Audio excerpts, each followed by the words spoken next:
Hello and welcome to the Majlis, the weekly podcast by Radio Free Europe, Radio Liberty, focusing on Central Asia. I am Mohammed Tahir, Radio Free Europe, Radio Liberty's media manager for South and Central Asia here in Washington, D.C. Border disputes, tensions around enclaves and exclaves, regional and ethnic grievances, there are numerous flashpoints in Central Asia. But in long term, water is perhaps the mother of all problems. While deadlock remains, there has been also some efforts to resolve these issues. As we just marked the World Water Day, we thought let's look into this from a fresh perspective as to how the issue is evolving, the deadlocks and potential future scenarios. To discuss all these, I am joined by Helena Fraser, UN's resident coordinator in Tashkent, Uzbekistan, Soumya Balasubramania, senior researcher at the International Water Management Institute, Dr. Kawa Madani, Imperial College professor and also ex-VP of UN Environmental Assembly Bureau, Bruce Pannier, editor of Radio Free Europe, Radio Liberty Central Asia blog, Kishlok Owazi. Welcome on board, colleagues. Thank you. Thank you. Thank you. Very nice to have you. So, who to start with? What is that we are talking about here when we say Central Asia's water challenges? Perhaps we can start with you, Soumya. Obviously, it's been described in way serious terms, but let me start this mildly. So, what is that we are currently facing when it comes to the water in Central Asia?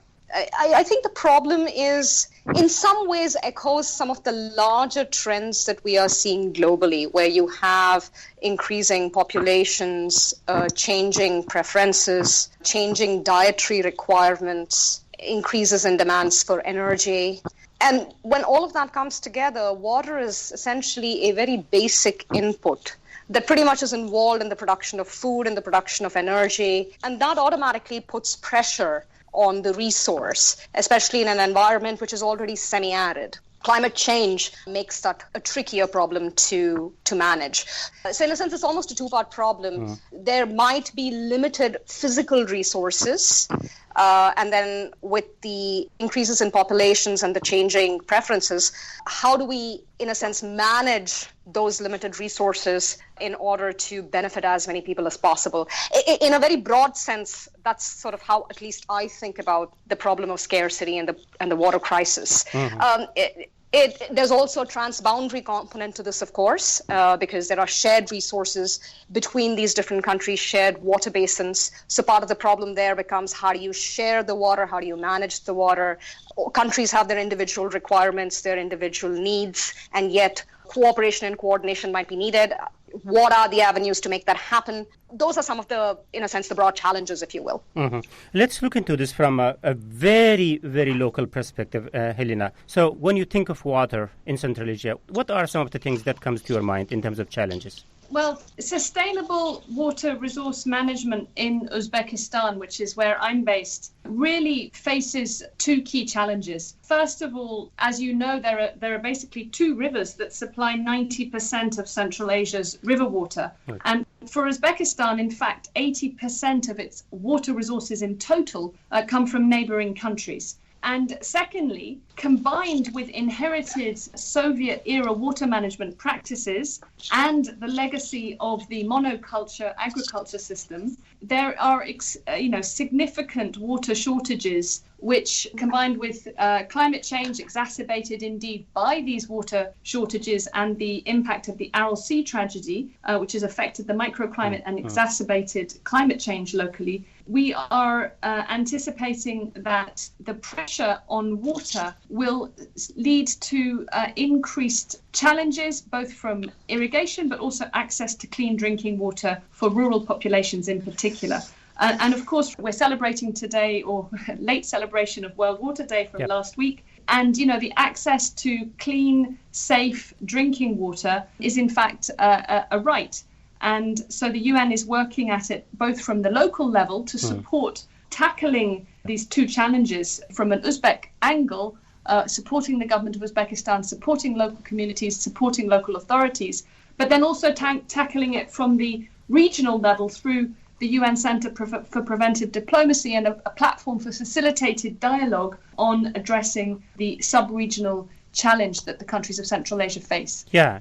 There are a lot to talk about in terms of what kind of solutions that we are working on. But before that, just to have a precise description of the challenge that we are talking about in Central Asia, Kaveh and Bruce, I was also interested in your points. I mean, this situation is being described in a number of ways, like a water crisis, impending crisis, and all these really heavy words. The way you see it, please describe what is that we are talking about. Kaveh, you have a certain global perspective to that too. That's also useful very much for us in this discussion. So let's start with you, Bruce, then Kaveh. Obviously the water is pretty much all in the east for the most part. Now, the population of Central Asia a little more than 100 years ago was probably about 8 million, and now it's over 70 million. Even more than 100 years ago, water would have been a precious resource. You can imagine now that with the population almost 10 times what it was a century ago, there's a heavy burden placed on the water supplies that are in the region.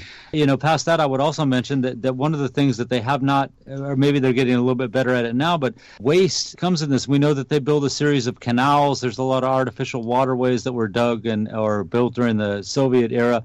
And I've traveled all around Central Asia, and never ceases to amaze me how you can go by some of these, especially these kind of canals they built that are elevated. They're up on poles, and it goes along the top couple meters over the ground. Inevitably, there's places where there's cracks or it's just come apart and water just spills out, especially in Turkmenistan. I can remember seeing one part of one of these structures that was had chipped away, and a huge amount of water was just spilling out into the desert. And for a place that really needs like every drop of water it practically can get, the amount of waste that comes from that is horrible. Now, past that, there's a problem of, we've already heard about the problem of drinking water. Even in a place like Hojand, which is fairly far up on the Sirdarya River, if you sit down by the riverside there and look, you would never want to drink that water. I know it gets an additional source once the Narin River joins it later on in Uzbekistan, but I mean, that early on, and this is the Sirdarya River winds its way all the way to the Aral Sea, but that early on in its flow, it's already polluted, in bad shape, and so you can imagine there's places where it flows through in southern Kazakhstan, where even years ago they were saying it was unfit, even for agriculture, it was so bad. Okay, let's see. Kaveh, what's your take on this? What we are seeing in Central Asia is similar to what we have seen in other parts of the world during their development phase. You have it doesn't matter how slow or is your population growth. So you have a population growth on one side. That means increased demand for food, energy, even jobs in the agricultural sector, and that means more pressure on water resources. Countries become more aware of the importance of water. They get interested in building infrastructure, minimizing outflows, and that has effect on transboundary surface water resources. Countries start tapping groundwater after going for surface water, so groundwater resources become more and more limited. Then you face water quality issues and other things. Then building infrastructure, which in the development phase all countries and decision makers are very interested in, comes with some consequences, unintended consequences that we have seen in other parts of the world. All sorts of things, problems that would be new. And the other side, we have the issue of climate change. We're talking about how it impacts the timing of flow, the magnitude of flow, floods and droughts, and again, extra pressure. Now, the other issue that we have in these regions is that social economy and political economy becomes dependent on water, because you try to create jobs. There are certain people who work in this sector, and then fluctuations in water availability means issues for them. So it has implications for their jobs, employment, and so on. So with loss of employment, there would be migrations, and then a lot of chaotic events. Now, crisis is a word that we have been using for a long, long time, and I think it has lost its value, because crisis is, by definition, is an extreme situation which brings everyone together, and everyone wants to respond. Countries get united, but we don't see that. So, does this mean that it's not a crisis, or people are not realizing that it's a crisis? So we don't want to get into philosophical discussions over the term crisis, but I think overuse of the term crisis has resulted in the loss of sensitivity. So the decision maker, society, are not sensitive to this term anymore because they keep hearing it and they want to see, the world ending, and this doesn't happen. So because we always figure out a way to push things forward. But then I think what we are not pointing out is what is the real problem. So in the development phase, in era of what we call a hydraulic mission, where countries are so ambitious about increasing their capacity of taking water out of the nature in any way possible, country decision makers are after increasing water supply. Normally, we don't pay attention to the demand side, and our demand keeps going up. Our consumption is wasteful. We go for producing wrong crops, non-strategic crops, and then it becomes really hard to reduce consumption at some point. Soumya, the level of this issue, this situation, let me refrain calling this crisis. I think earlier Helen also hinted that some of them, obviously it's a Soviet legacy, but it also has been 25 years since Soviet Union collapsed. So the type of challenge that we are talking about today, how it has evolved since the independence of Central Asia. Are we seeing more challenge, decrease in challenge, increase in challenge? What is that? I think one of the big things that's happened, going back to, again, water, the largest consumptive use of water in the world is in agriculture. About 80% of all consumptive use of water globally is in agriculture, and in that sense, Central Asia is not any different either. Let's take the example of Tajikistan, where a country where I've spent a lot of time in. Right. One of the big things that's happened in Tajikistan is because of larger macroeconomic forces, there has been a rapid feminization of agriculture.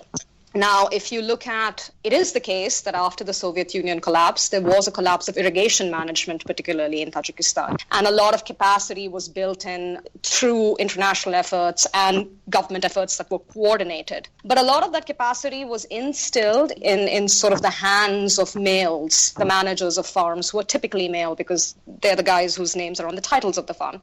Now, male migration is so high in Tajikistan, and at the moment it is estimated that something like 55% of the agricultural workforce is female. And in work that we have done, certainly, which covers about 80 sub-districts of southern Tajikistan, we have found that about 35% of farms are actually run by women. Now, what's happening is, in trying to improve the management of water, a lot of that capacity was put into the hands of men who have left. And when farms are taken over by other men, we find that, those farms continue to, for example, sign a contract with their water user associations, or those farms continue to pay their irrigation fees, which is really important in a collective system. But female-managed farms are less likely to do that, mostly because the information that they need to do these things has not been passed on to them by their male relatives who have left. So the nature of the problem is changing in agriculture, where if we want to improve irrigation management, for example, even further, we're going to have to learn how to work with women. And that is quite a departure from sort of that legacy of the Soviet era.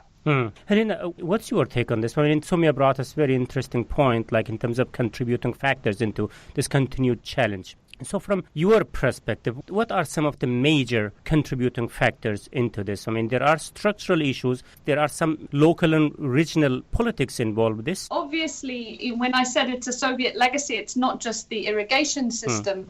It's also the outsourcing of cotton production to specific Central Asian countries. And the drain on water resources for the growing of cotton has obviously been specifically challenging for Uzbekistan and for Turkmenistan. What we are concerned about from our perspective is, even as the government shifts away from cotton to diversify its agricultural base, both recognizing the economic rationale for doing so, but also the human rationale for doing so. Nevertheless, this isn't going to be moving fast enough to tackle the water stress that the country faces. And just to put some figures up there, we estimate that over 30% of water used for irrigation is wasted due to the irrigation infrastructure, maybe as high as 50%. And because of the overemphasis on irrigation and poor irrigation practices, unfortunately, 73% of available land is considered to be poor quality because of salinity due to these poor irrigation practices. So really how you tackle it has to be both at the systems level, and I think the World Bank has been playing a big role in supporting Uzbekistan's shift away from the monoculture and from the low value chain cotton production, which is absolutely essential for water security, but also, from where we're sitting from a human rights perspective, as you know very well. But it's also critical to tackle the sustainable issue of water management and sound water management and introduce an incentive structure for rational water use and water conservation. And this is something where I think across the Central Asian countries, there have been varying levels of success in introducing an effective pricing structure and systems. Now, here in Uzbekistan, we've done a lot of work to really build capacity at the very local level, at the community level, to engage communities in technologies for better irrigation. The government recently introduced a policy on drip irrigation to really try to increase the effectiveness of the use of water for agriculture. But obviously it goes deeper than that, and there has to be a whole culture shift for water and energy conservation and efficiency, which is, I guess, a long-term perspective, which we definitely like to discuss a little bit later. But before that, Bruce, we heard the situation in terms of contributing factors from Tajikistan and from Uzbekistan. So what is that we are looking at in Kyrgyzstan or in Kazakhstan? We are refraining to describe this as a crisis, but again, people who are the residents of areas surrounding Aral Sea, for them it's a crisis already. But in terms of contributing factor, what is that you witness in Kyrgyzstan and Kazakhstan? Well, the two countries are in very different situations. There's no doubt about it. I mean, Kyrgyzstan is a mountainous country, and they have there is a lot of water there. It's not always where it needs to be. That's true. Again, the Kyrgyz would tell you that they're more than happy to be part of regional solutions to this, but that they don't have the money to support a lot of making sure that they maintain the river so it doesn't block up, so it flows clearly. Reservoirs are cleared out, things like that, so they can store this water and release it when it's needed. So their problem is specific to Kyrgyzstan. Kazakhstan, I think you would have to give them a lot of credit for water reclamation, certainly around the Aral Sea area. Helena will know that Uzbekistan is trying to bring back its part of the Aral Sea, and Kazakhstan is also engaged in this process, and they've had a lot of success. They started earlier. Yeah, we will shortly talk about this. One more question, Kaveh. We are talking about increasing scarcity of water in Central Asia. Now, Afghanistan kind of draws my attention here. I mean, in the past, because of war, war still is a factor there, but it relatively in parts of Afghanistan where it relies to Amu River, Kunduz River, Punch River, for instance, for water and irrigation. And agriculture is the main source of income for many people there. So since relative stability is coming to that part of the world, they are or will be increasingly relying on water resources. So how much Afghanistan is going to be a factor going forward in terms of stressing the already scarce water resource in Central Asia, or it's not going to be a factor? Afghanistan is definitely in its development phase that they want to increase the capacity of storing and using water within their boundaries. And of course, this affects their neighbors, and lack of treaties, lack of agreements make the situation tough. It not only affects the rest of the region, but also it has consequences for the country. When we talk about water scarcity, I just wanted to highlight one point, and then just make sure that this is clear for those who are listening to us. Water scarcity comes in two forms. One is a physical water scarcity, when your use is much more than your availability. In many parts of Central Asia, we're not there yet. But then we also have the socioeconomic water scarcity, and that relates to the lack of economic capacity to develop proper infrastructure for a proper use of water.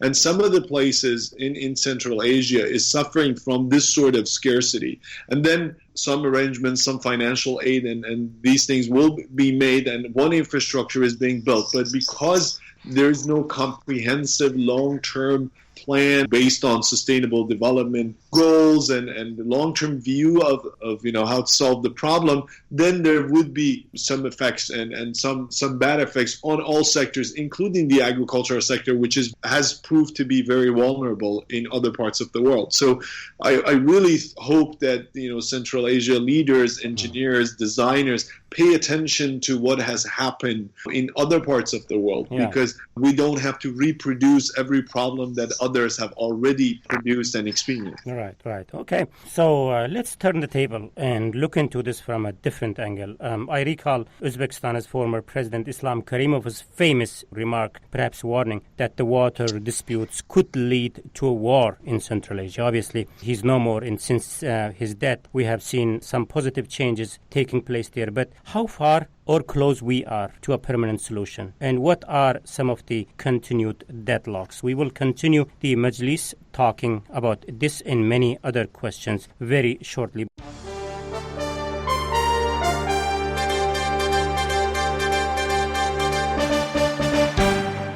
First, let me recap the debate that today I'm joined by Helena Fraser, UN's resident coordinator in Tashkent, Uzbekistan, Soumya Balasubramania, senior researcher at the International Water Management Institute, Dr. Kawa Medani, Imperial College professor and also ex-VP of UN Environmental Assembly Bureau, Bruce Pannier, editor of Radio Free Europe, Radio Liberty Central Asia blog, Kishlok Awazi. I am Mohammed Tahir, Radio Free Europe, Radio Liberty's media manager for South and Central Asia in Washington, D.C. So yes, it's a serious challenge, serious issue, but how serious is this? And going back to Karimov's famous remarks, perhaps Helena, you can take this question. So how serious is this issue? Are we talking about the war here, potentially? Well, sitting in Tashkent, it all seems pretty peaceful to me.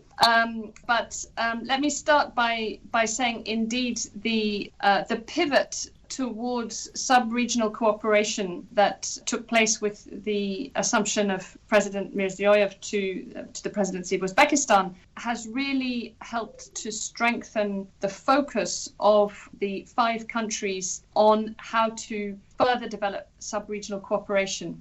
And from where we're sitting at the United Nations level, as you know well, the Central Asian governments themselves established over 12 years ago the UN Regional Center for Preventive Diplomacy, specifically to support them as a platform for dialogue and for preventive diplomacy, including on transboundary challenges. Now, from our perspective, the work of that center, it's one of the first preventive diplomacy, and maybe the only preventive diplomacy special political mission that the UN has, with such a kind of tight and focused mandate that came about because of a consensus among the 5 countries that they needed that neutral platform, that convening power of the blue flag, as it were, to support their search for mutually acceptable agreements. Now, obviously, we haven't reached a stage where they have finalized an agreement, but certainly starting in late 2016,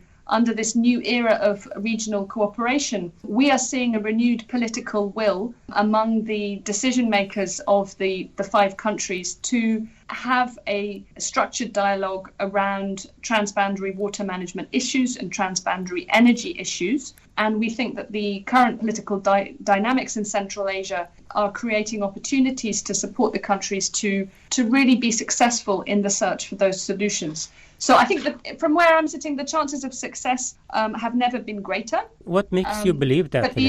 What makes me believe that? Yeah. Well, I've had the privilege to be sitting in various meetings of the presidents with the president of Uzbekistan. In fact, I think I've been in dinner receptions for all the neighboring country presidents over the last year and a half in their bilateral head of state visits. In these moments of sort of really supportive and positive vibes about how Uzbekistan's opening up towards its neighbors has reset the political dynamics. And this has been stated, I think, by each of the neighboring country presidents in public, but also in these more closed-door formats that I'm mentioning. And so coming from a region where the tone is really set from the top, as we know very well, the tone has never been more positive, I would say, than it is now in terms of really trying to fix the challenges that have previously existed. We've seen so many examples of renewed will to address border demarcation issues, to address demining issues, to address cross-border trade issues, to address counter-narcotics information sharing, you name it, across the different areas. I would say that the UN engages in Central Asia. We are seeing a positive spirit of a will to address this, starting at the top and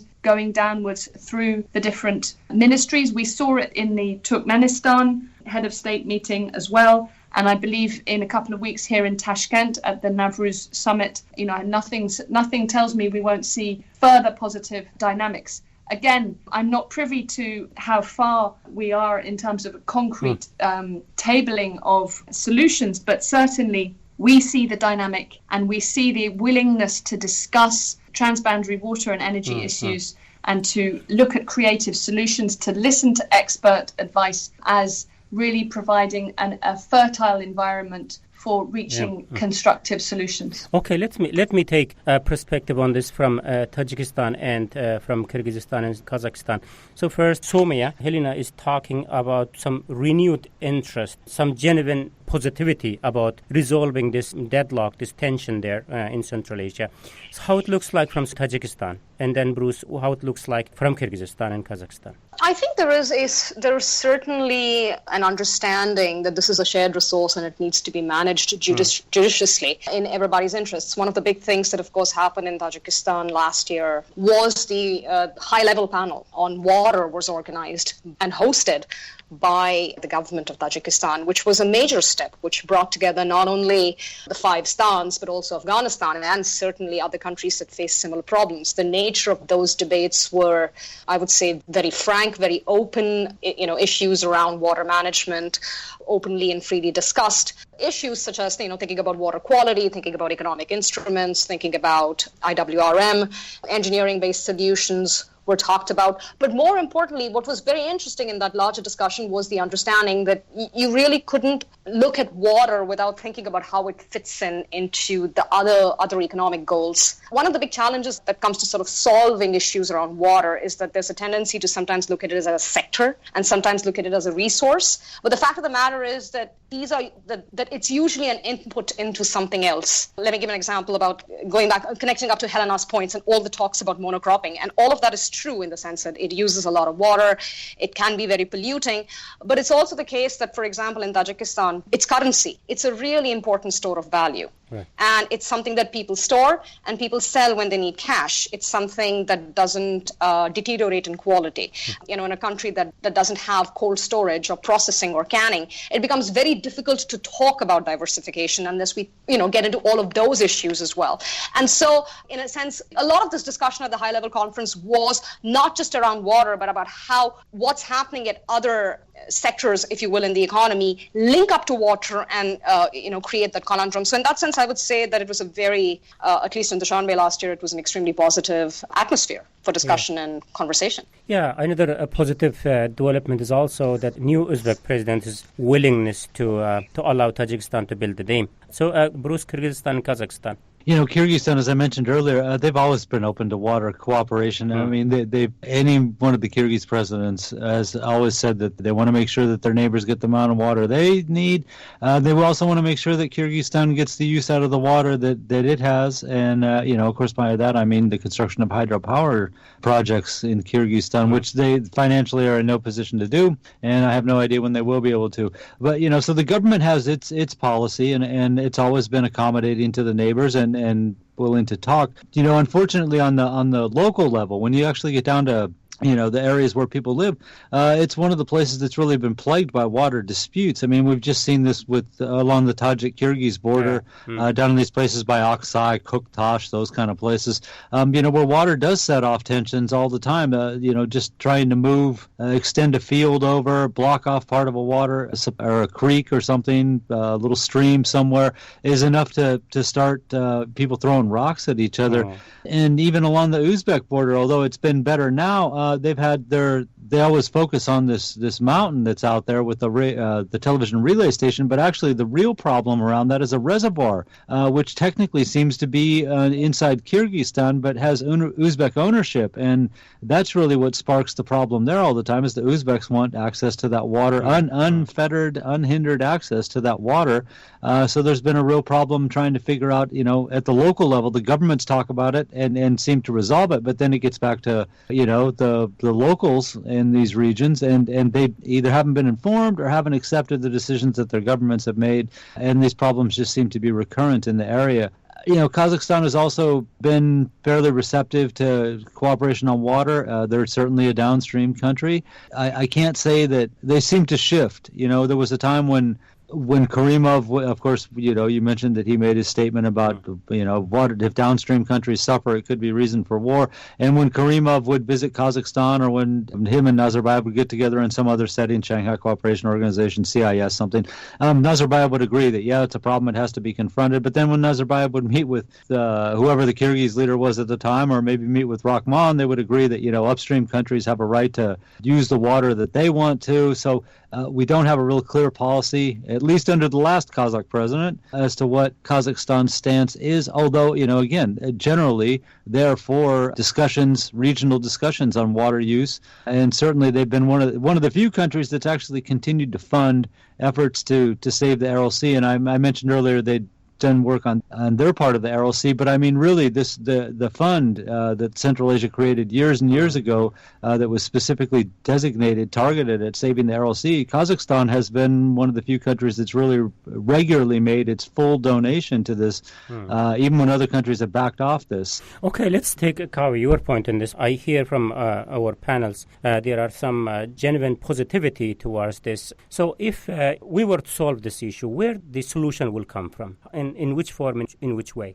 It's hard to answer that question, I think. But looking at history, we have seen that in the last century, the cases of cooperation over water outnumber the cases of conflicts, and we have never had a war in history which is only for water. Yeah. We have never had two countries getting united only for water. But water is always, part of a bigger package of cooperation. So this is very important to understand that, cooperation only over water might not be feasible, and we can spend a lot of time negotiating and taking photos and taking good, showing good gesture. But we have to find other issues to link with water, and then come up with good win-win solution packages that work for the region.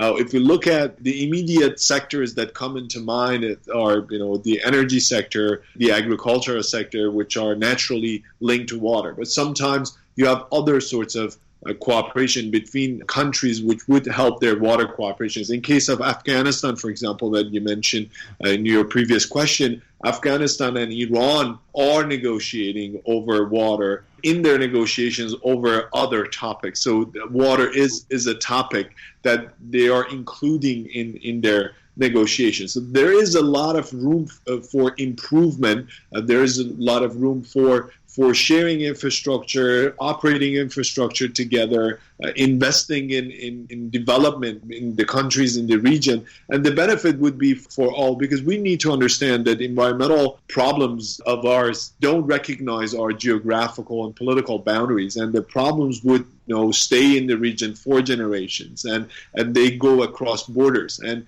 if we develop that mentality, if the general public develops that mentality, then there are chances for cooperation, and we will see more stuff. Okay. But also common threats create opportunities for cooperation. If we take climate change seriously, if we take the water problem seriously, if we understand what is happening to the farmers, if we understand how empowering farmers matters and how effective it would be, then there would be cooperations. International funds also sometimes help with cooperations because they create an incentive for cooperation. Sometimes they come with the requirement of cooperation between countries, and that's another area where we see some hope. Okay, I think we are somewhat over time, but let's conclude this with final points.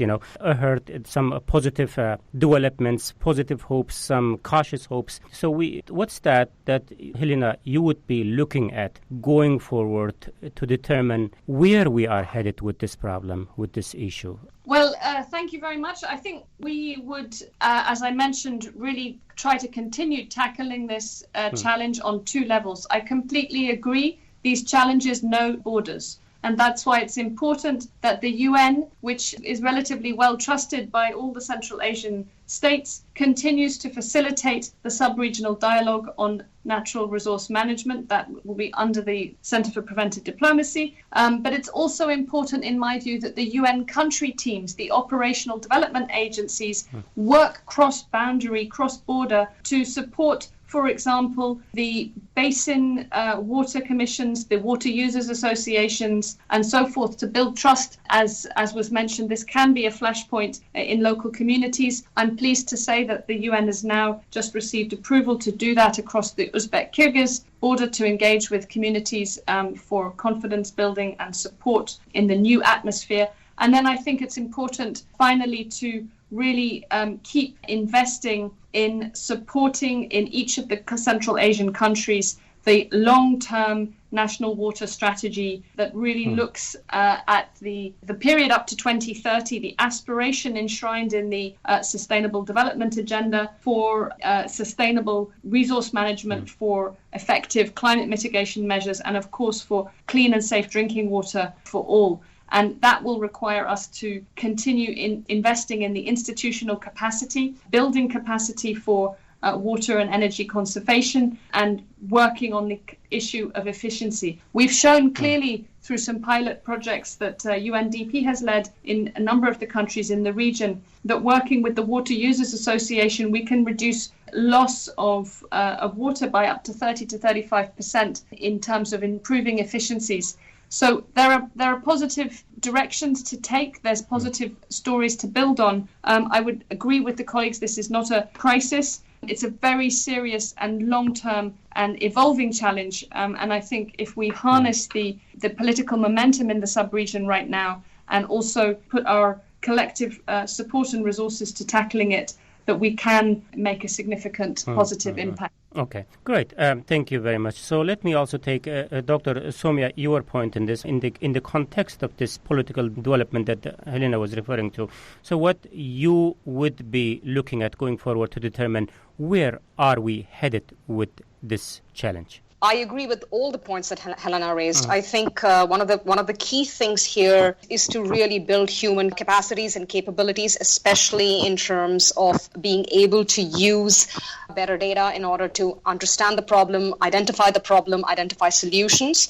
At the International Water Management Institute, many of our colleagues have worked with government agencies in different Central Asian countries to train them in different types of tools, in being able to use decision support analysis in order to better identify the problem, diagnosis, identification of solutions. I think a lot more can be done, globally and certainly in the region as a community, in order to better integrate and increase the coordination between building capacity at different levels. So it's not just about building the capacity of an agency that might be in charge of tackling a particular problem, but it's also about building capacity all the way down, at the level of water users, understanding that those demographics and those needs are changing as well.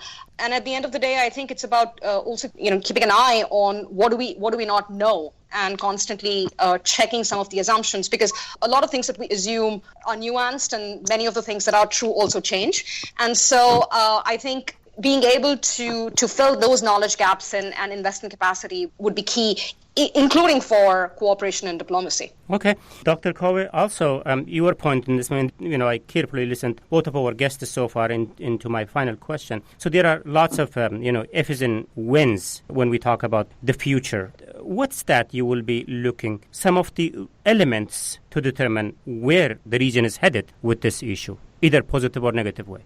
I think it's not hard to project the future of the region when we look at other countries which have gone through this phase. And in this phase, the perception of development is different. Governments and decision makers and the general public take pride in physical infrastructure, in concrete and steel. Yeah, while in the short run, that would be a boom in the economy. Construction creates jobs, and there are lots of opportunities. In the long term, we have a lot of impacts on the ecosystem, on water quality, on water losses, on groundwater level drawdown, on salinization of soil and losing productivity and so on. So we see a period of growth and then a lot of problems to come with it. And that would be, I think, unfortunately, the unavoidable future at this point, unless there are major policy reforms and a determination for change. Unfortunately,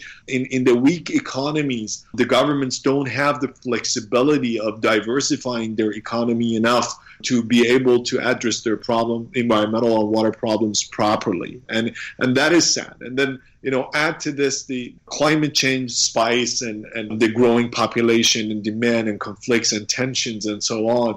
And it is not really a good picture. While I'm not a fan of scaring out people and telling them that they're doomed and the future is very dark, I'm a fan of saying enabling, thinking about how to enable the future, how to make sure that we don't end up in this situation. And I think talking about practical solutions, not theoretical solutions, listening and learning from the mistakes of other countries would help us avoid that future. And we already heard a lot of good stories and initiatives and positive thoughts about what can be done in the region, and it is important to take advantage of those opportunities. Okay, Bruce, so there are two varying perspectives here. So what is that you are going to look into to determine where we are headed with this going forward? Well, one thing has already been accomplished. There's no more threats or criticism. And, I credit Mirziyoyev and his administration with that. That's gone. That's already very helpful. Right. The other one is they have a lot of outside help. A lot of international organizations want to get involved and help them with this. One of the things that I've always found concerning sometimes about Central Asia is when they have a real crisis, they just figure that international organizations will bail them out of it somehow or another. They're happy to turn over the problem to somebody outside the region. So it's going to be real important that they talk about this amongst each other and really work both in conjunction with international organizations and just amongst themselves to do this. There's going to be less water. 20 years ago, I remember they had a drought and it lasted a few years. Well, the population's increased by then. If the same thing happens again and we know there's already less water, it's going to be more devastating. So I appreciated what Kaveh was talking about looking forward to these challenges of the future positively and trying to figure out now what they can do to keep from finding themselves in a bad situation soon, sooner or later. Like I said, it's going to happen. There's going to be another drought. So, it's really how much they're going to be able to resolve this amongst themselves and keep a continuing and positive dialogue going. Okay, terrific. Thank you very much, Bruce Pannier, editor of Radio Free Europe, Radio Liberty Central Asia blog, Kishlok Awazi. And big thanks goes to Helena Fraser, UN's resident coordinator in Tashkent, Uzbekistan, Dr. Soumya Balasubramania, senior researcher at the International Water Management Institute, and Dr. Kaveh Medani, Imperial College professor and ex-VP of UN Environmental Assembly Bureau. Thank you very much, colleagues, for your time and thoughts today. Thank you. Thank you. Thank you. And this is from me, Mohammed Tahir, host of the Majlis, Radio Free Europe, Radio Liberty Central Asia podcast. Until next week. Bye-bye.